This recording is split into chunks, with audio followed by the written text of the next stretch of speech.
نحمده ونصلي ونسلم على رسوله الكريم أما بعد أعوذ بالله من الشيطان الرجيم بسم الله الرحمن الرحيم وإلهكم إله واحد لا إله إلا هو الرحمن الرحيم صدق الله العظيم وصدق رسوله النبي الكريم ونحن على ذلك لمن الشاهدين والشاكرين والحمد لله رب العالمين إن الله وملائكته يصلون على النبي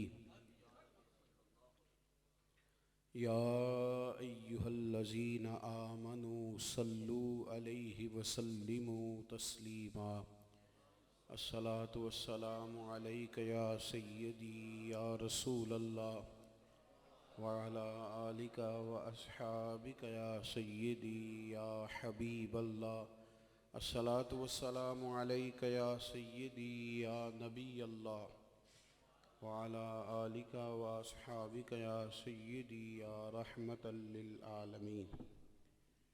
تمام تعریفیں حمد و ثنا اللہ تعالیٰ جل مجدہ الکریم کے لیے، درود و سلام نبی اکرم نور مجسم شفیع معظم احمد مجتبیٰ جناب حضرت محمد مصطفیٰ صلی اللہ تعالی علیہ وسلم کی ذات والا صفات کے لیے حمد و صلات کے بعد، عزیز دوستو، بزرگوں اور بھائیوں، اصلاح معاشرہ کے عنوان سے اس محفل مبارکہ میں اور آپ حاضر ہیں۔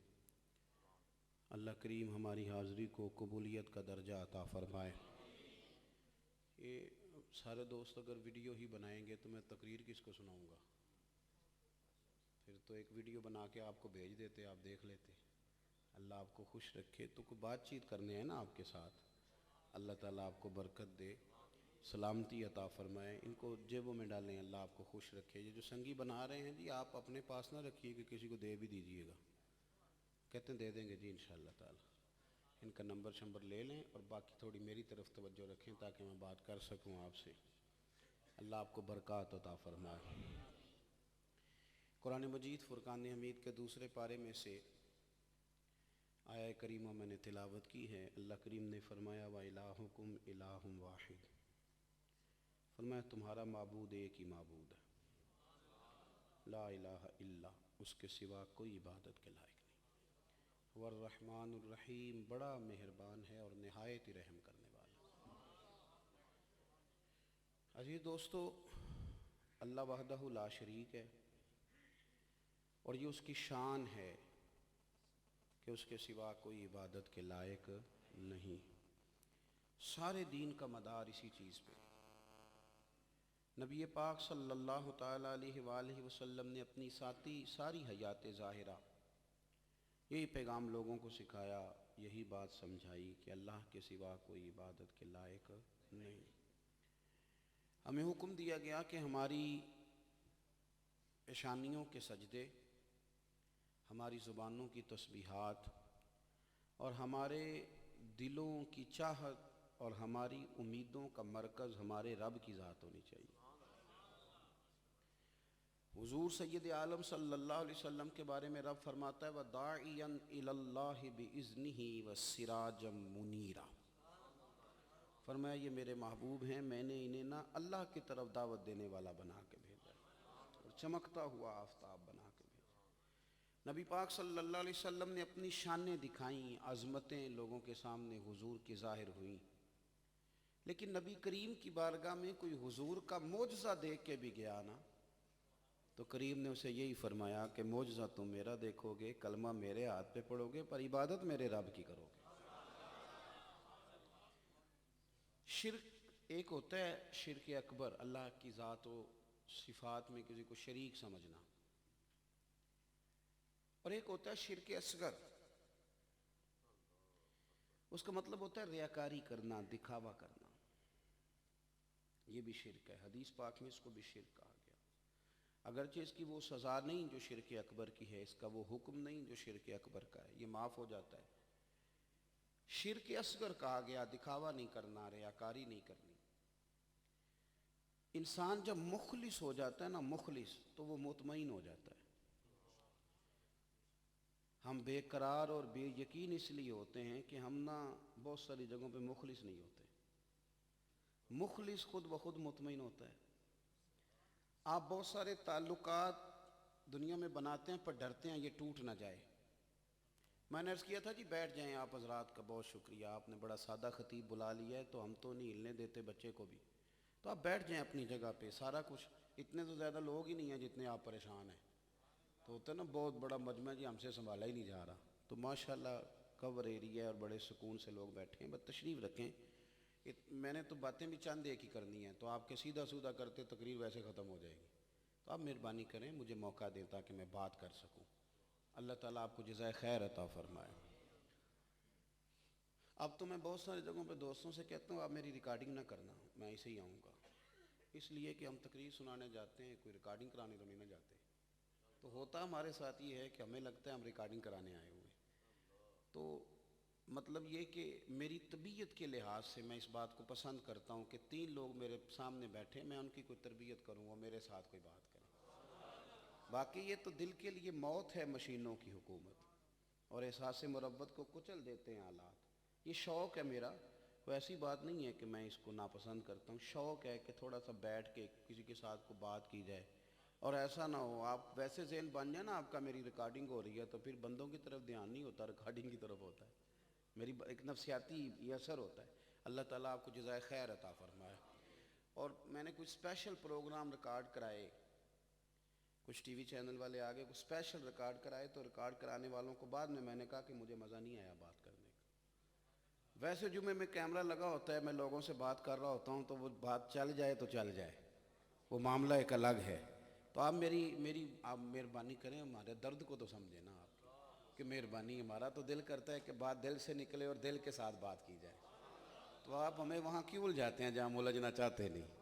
تو وہ کسی نے کہا تھا چل اثر کرے نہ کرے سن تو لے میری فریاد، اور نہیں ہے داد کا طالب یہ بندہ آزاد۔ اللہ تعالیٰ آپ کو جزائے خیر عطا فرمائے۔ ناراض نہ ہوئیے گا لیکن بات پر توجہ کریں تاکہ بات ہو سکے۔ آپ حضرات میرے بھائی، ہوتا یہ ہے کہ جب انسان کسی سے تعلق بناتا ہے تو پھر اسے خطرہ ہوتا ہے میرا ٹوٹ نہ جائے۔ کیوں بھلا؟ تعلق کی بنیاد سیاست ہوتی ہے، تعلق کی بنیاد لین دین ہوتا ہے، تعلق کی بنیاد تحفے طائف ہوتے ہیں۔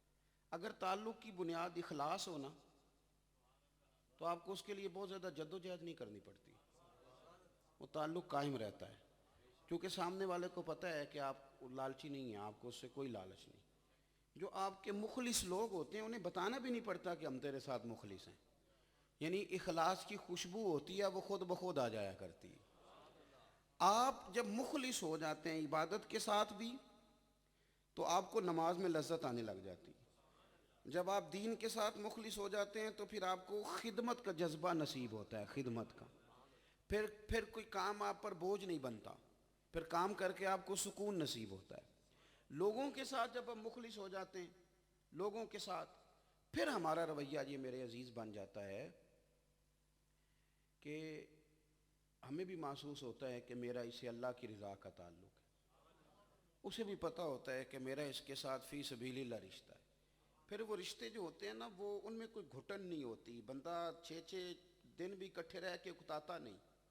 اور جہاں جھوٹ بول کے رشتے بنائے جاتے ہیں نا جی، ہمارے ہاں بنتے ہیں نا جی، لڑکی والے کچھ بتاتے ہیں، لڑکے والے وہ 2 مہینوں میں ساری باتیں کھول کے سامنے آ جاتی ہیں۔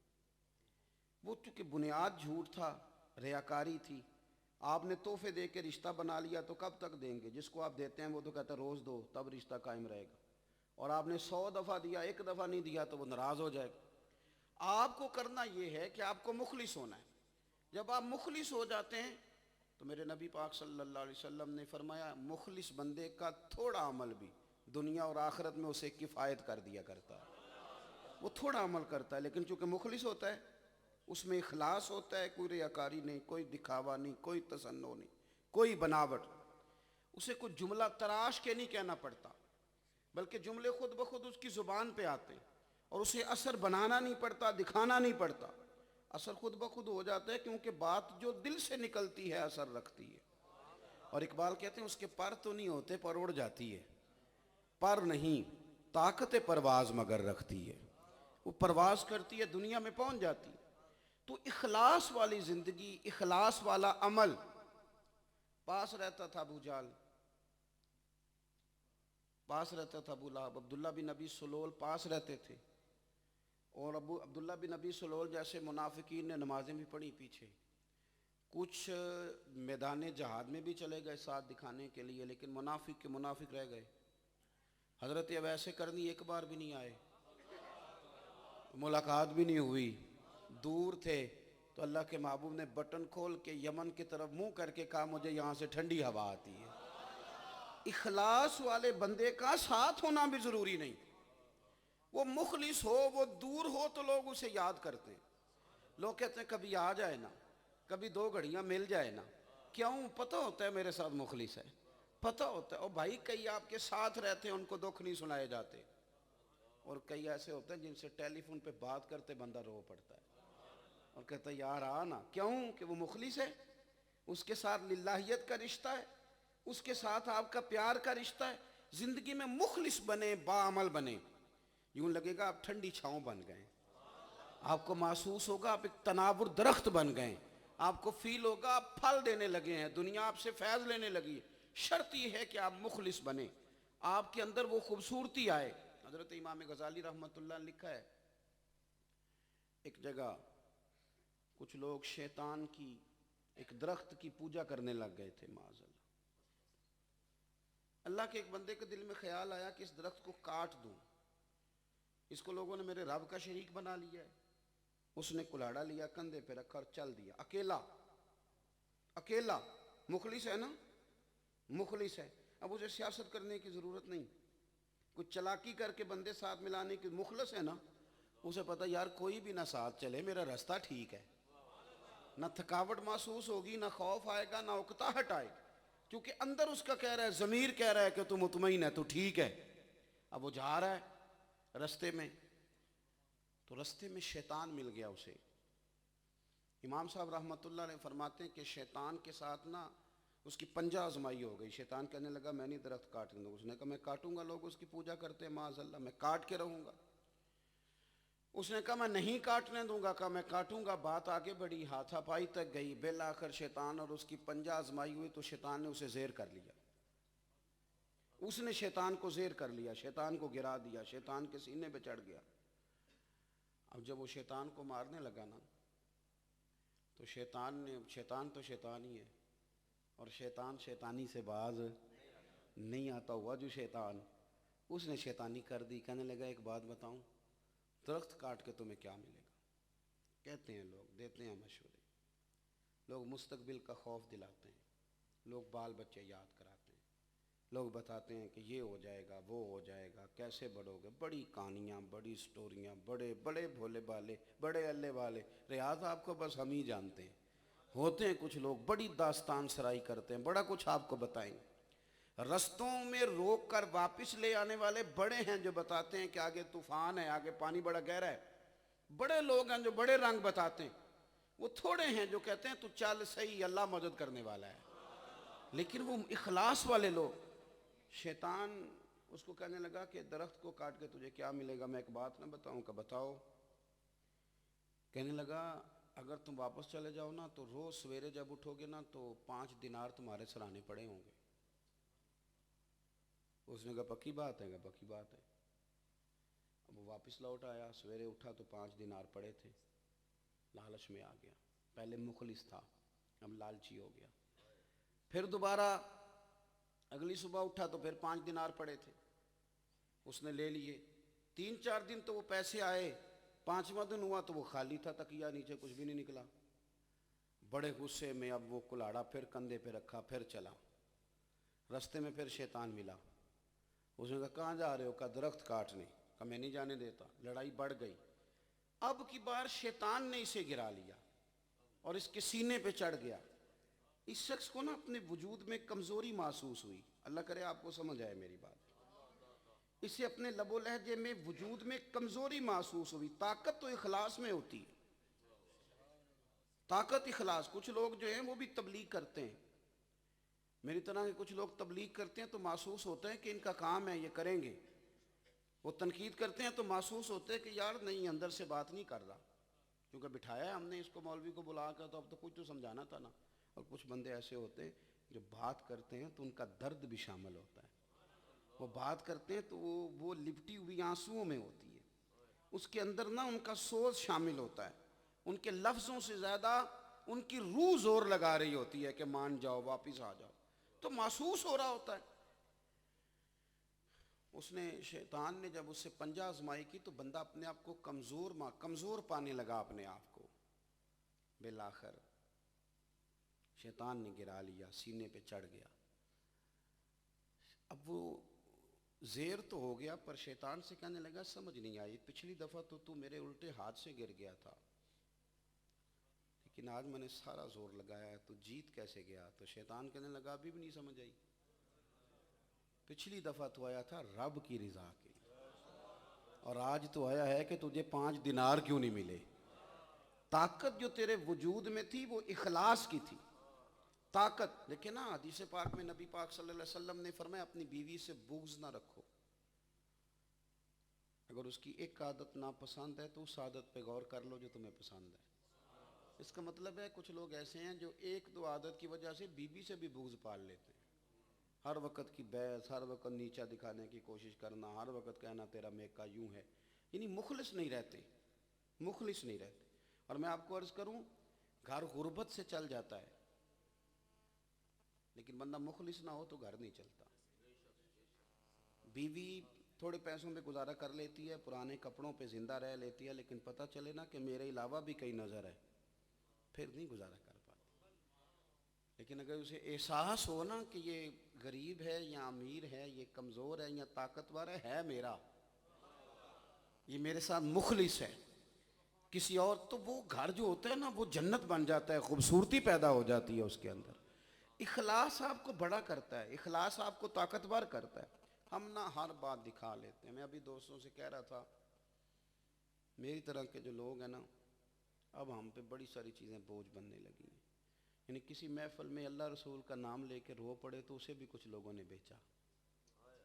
پیر صاحب کے آنسو دیکھ لو, او بھائی یہ تو ہمارا اللہ سے رشتہ تھا, یہ بھی آپ نے بیچ دیے کہ لوگوں دیکھ لو یہ روتے بھی ہیں. یعنی یوں ہاتھ اٹھائے اللہ سے, مالک سے مانگ رہے تھے, اس کی بھی فوٹو چڑھا دی. یار ہاتھ دھو گئی, کب اس سے مانگے؟ روئیں بھی تو کہاں چھپ کے روئیں. مطلب یہ کہ اب تو کوئی رونے والی بات آ جائے نا تو میں پرہیز کرتا ہوں. میں کہتا ہوں اس کو بھی نا, چینل چلانے والے اس کو بھی چلائیں گے, اور ہم نے چینل چلانا ہے اپنا یا روح کا بھی خیال کرنا ہے. ساری توجہ, ساری کی ساری توجہ یہ ہے کہ ویوز پر رہے گی یا ہمارے دل پر بھی کوئی ہماری توجہ آئے. نہ کریں اس طرح, آپ کمزور ہو جائیں. آپ اگر ہر چیز چھپیں, کبھی کبھی چھپیں, کبھی کبھی تنہا اٹھ بلیا چلو تھے وسیے جتھے وس دینی سارے ہی انے, نہ کوئی ساڈی ذات پچھانے نہ کوئی سانو مننے. کوئی تھوڑا سا کوئی ایسی جگہ بھی تو ہونی چاہیے نا یار, کوئی ایسا معاملہ بھی تو ہونا چاہیے نا, کوئی ایسی جگہ جہاں انسان محسوس کرے کہ یار نہیں, یہ نہیں میں نے دکھانا کسی کو, یہ نہیں میں نے بتانا. وہ تو لوگ ہی ختم ہو گئے. 5,000 روپیہ مسجد میں دیا, وہ بھی رمضان میں, اور پیچھے سے جناب حضرت اٹھا کے لائے, اور انہوں نے کھول کے نوٹ پہلے ساری مسجد کو دکھایا. پھر مولانا کو کہا کہ میں دے رہا ہوں آپ کو یہ 20 نوٹ, لیکن کسی ٹائل پہ میرا نام ضرور لکھوا دینا مسجد. کیا کرتے ہیں بھائی؟ کدھر گئے وہ لوگ جنہوں نے اپنی گٹھڑیاں بچا کے رکھی ہوئی تھی کہ دنیا میں کوئی نہ کھلے, جو بھی کھلے آخرت میں ہی کھلے. انہوں نے تالے میں لگا کے رکھا تھا اپنے اعمال کو کہ خبردار کسی کو پتہ, ہر شے دکھانے کی, ہر شے. اس کا نقصان یہ ہے کہ ہمیں خود محسوس ہوتا ہے کہ ہم جو کچھ بچا رہے ہیں وہ ہم سے بچ نہیں پا رہا, کیونکہ ہم سیاست کر کے بچا رہے ہیں. اور اگر ہم مخلص ہو جائیں, اپنا سارا کچھ اپنے رب رسول کے حوالے کر دیں. میرے ایک جو سب دوست ہیں تو ان کی عمر گزر گئی, بزرگ ہیں. میں نے ایک دفعہ ان سے پوچھا کہ آپ نے زندگی میں بڑی پنچایتیں دیکھی ہیں, تو مشکل فیصلہ کون سا ہوتا ہے؟ بڑے بڑے فیصلے آتے ہیں نا زندگی میں, تو میں نے کہا کہ مشکل فیصلہ آپ کہتے ہو کہ یہ بڑا مشکل کام ہے, یہ نہیں ہو رہا. تو وہ کہنے لگے کہ دو پارٹیاں جب آتی ہیں نا آ کے ہمیں فیصلہ اپنا مقدمہ سناتی ہیں، بات سناتی ہیں، دونوں کی خواہش ہوتی ہے کہ میں سچا ہوں، فیصلہ میرے حق میں ہو۔ تو کبھی کبھی کو بندہ آ کے کہتا ہے چودھری صاحب میں تمہیں اپنا خیر خواہ سمجھنا، تسی جو کر دیو نا میرے حق چ مینوں منظور ہے، مینوں تواڈے تو اگے کوئی نہیں سمجھ آئی آپ کو بات کی۔ کچھ تو کہہ رہے ہیں میرے حق میں فیصلہ کرو، اور کچھ کہہ رہے ہیں جینج دل جے میں تواڈے تے چھڈی۔ کہتے ہیں وہاں ہم الجھ جاتے ہیں کہ یار اس نے ڈھال ہی ہم پہ دی ہے، اس کو تو کوئی نفع ہو ہی جائے نا کسی طریقے سے، کوئی فائدہ۔ تو وہ کہیں اور محو تھے تو میں کہیں اور سوچنے لگا، تو مجھے کہنے لگے پیر صاحب تسی کتے کھو گئے ہو؟ میں کہ چودھری صاحب مینوں تے اور سمجھ لگن لگ پئی۔ بندہ چودھری کو کہہ دے کہ جو تو کرے منظور ہے تو وہ خیر ہی کرتا ہے، تو اگر بندہ اللہ کو ہی کہہ دے کہ تو ہمارا رب ہے جو کر دے ٹھیک ہے۔ وہ ایک بزرگ فرماتے میں نے دعا کرنے کا طریقہ اپنی بیوی سے سیکھا۔ کہا جی بیوی سے؟ کچھ لوگ بیوی سے کچھ سیکھتے ہیں پر بتا تو نہیں نہ سکتے، معاشرتی مسئلہ ہی اس طرح کا ہے۔ انہوں نے کہا جی میں نے سیکھا ہے۔ کہا کیا سیکھا ہے؟ کہنے لگے دعا مانگنے کا طریقہ۔